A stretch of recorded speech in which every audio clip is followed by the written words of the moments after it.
Olá, eu sou Ricardo Santana e nós vamos continuar nossas reflexões sobre sistemas de informações contábeis e a importância da contabilidade na gestão das empresas, na atuação do gestor. Nos vídeos anteriores, nós tratamos de questões relacionadas à definição da estrutura contábil, da representação dos elementos que compõem o patrimônio de uma entidade. Então, recomendo que vocês revejam os vídeos que nós tratamos sobre isso. Também tivemos um vídeo específico para tratar da questão de débito e crédito. Aliás, foi mais de um vídeo. E no último vídeo, nós fechamos as nossas reflexões com a questão da variação do patrimônio líquido, o que ocorre entre dois momentos distintos e a necessidade de identificarmos o volume de resultados que foi obtido neste período. Então, isso é muito importante para que a gente possa começar nossas reflexões nesse vídeo. Nós vamos começar pensando nas principais causas que podem levar a variações do patrimônio líquido. A primeira delas, obviamente, é o investimento inicial de capital. Então, é aquele momento de investimento em que você acredita em um empreendimento, em que o proprietário decide investir em um determinado negócio, e assim compõe o capital social, o capital inicial de uma empresa, de uma entidade. Também temos situações posteriores em que nós podemos alterar este capital por meio de aumento ou desinvestimentos, ou seja, devolução de capital. Mas não são ações comuns.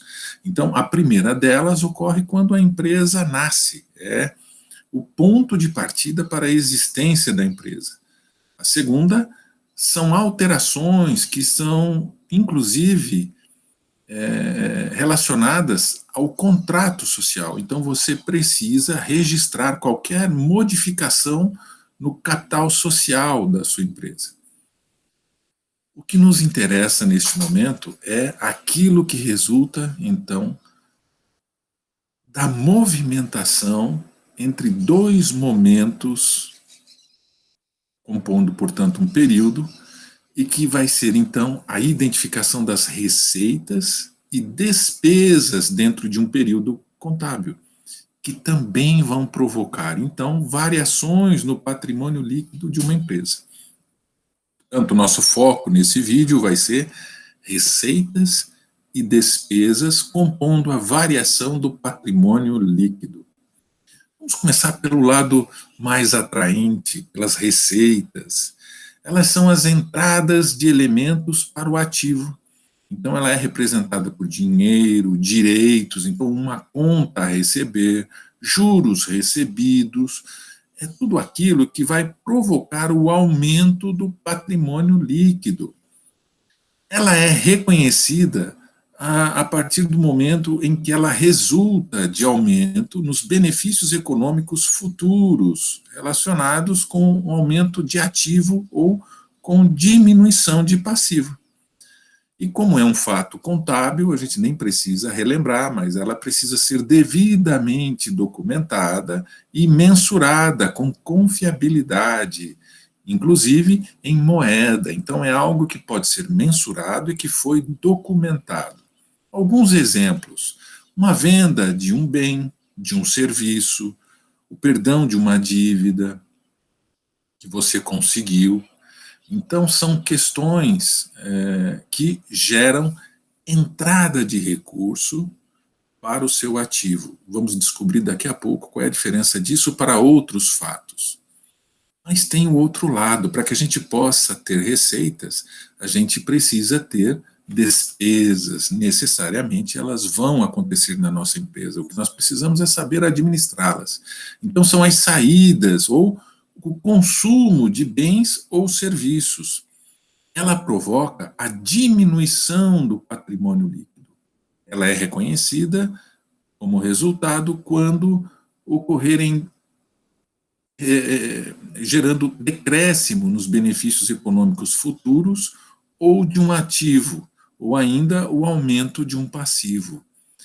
De novo, por ser um fato contábil, ela precisa ser devidamente documentada e mensurada com confiabilidade, inclusive em moeda corrente. Então, se a gente for pensar em uma forma esquemática, sistematizada, nós podemos relembrar nos vídeos anteriores, quando nós falamos da definição do patrimônio líquido, que ele é, então, obtido, que ele é determinado, nós podemos obter o valor do patrimônio líquido fazendo a conta simples de ativo menos passivo, de onde deriva a seguinte possibilidade de interpretação. Se o patrimônio líquido em um determinado momento for menor do que o patrimônio líquido em um momento futuro, isso implica que ou o ativo diminuiu ou o passivo aumentou, ou as duas coisas. Então, de novo, ou o meu ativo ficou menor, ou o meu passivo ficou maior, ou as duas coisas. E do lado da despesa, a mesma implicação. Retomamos aí a fórmula, né, do patrimônio líquido, que é ativo menos passivo, e podemos pensar na questão de que, se o patrimônio líquido em um determinado momento é maior do que o patrimônio líquido em um momento futuro, ou seja, o nosso patrimônio líquido diminuiu, isso implica que o ativo no momento 1 é maior do que o ativo no momento 2, ou que o passivo no momento 1 é menor do que o passivo no momento 2, ou as duas coisas. Então a gente consegue ter aí uma percepção de que a receita implica em aumento do patrimônio líquido, que é a primeira situação. E a despesa implica em diminuição do patrimônio líquido, que é a segunda situação que vocês podem ver no nosso slide. E aqui vem uma questão bastante importante que nós vamos nos aprofundar em um momento futuro, nos próximos vídeos. O resultado, então, ele vai ser uma relação entre receita e despesa. Então, se eu tenho mais receitas do que despesas, eu vou ter um aumento do meu patrimônio líquido. Portanto, eu vou ter algo que nós configuramos como lucro. É só nesse momento que a gente pode definir que, então, houve lucro naquele período. Uma segunda situação é a soma das receitas ser menor do que a soma das despesas. Portanto, receitas menores do que as despesas, eu vou ter, então, uma diminuição do patrimônio líquido. Vou ter algo que nós vamos configurar como prejuízo, ou seja, nós diminuímos o patrimônio líquido naquele período. Esta é a definição de lucro e prejuízo, para que a gente possa, então, começar a pensar nos próximos vídeos em como entender a síntese desses resultados.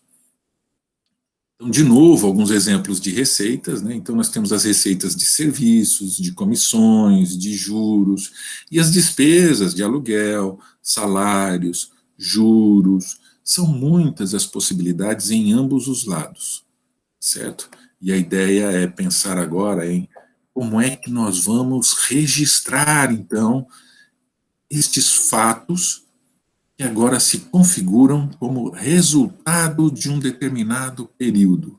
Ou seja, como registrar as movimentações referentes às receitas e às despesas. Para isso, nós vamos precisar de um elemento novo para nós. Nós vamos precisar de um elemento agora que não faz parte mais do ativo, do passivo e do patrimônio líquido. Como assim? Não é mais parte do nosso patrimônio líquido? Não, ele não está naquela representação gráfica que compõe o balanço, que nos permite tirar uma foto da situação da nossa entidade. São as contas de resultado. É por meio delas que nós vamos potencializar a percepção do que aconteceu em um determinado período em termos de elementos que proporcionam variações no patrimônio líquido. De novo, reforçando. Algumas transformações que fazemos no ativo, no passivo e no patrimônio líquido, ao contarem com origem e destino ainda dentro desta própria estrutura, elas não provocam uma modificação no patrimônio líquido. Elas simplesmente transformam um ativo em outro, um passivo em um ativo, mas algumas transformações, alguns fatos não conseguem ser encaixados, não conseguem ser identificados dentro do ativo ou do passivo diretamente. É o que nós vamos ver, então, no próximo vídeo, para poder entender este conceito de contas de resultado. Então, no próximo vídeo, vamos nos aprofundar nesse conceito. Okay? Muito obrigado pela atenção e nos vemos no próximo vídeo.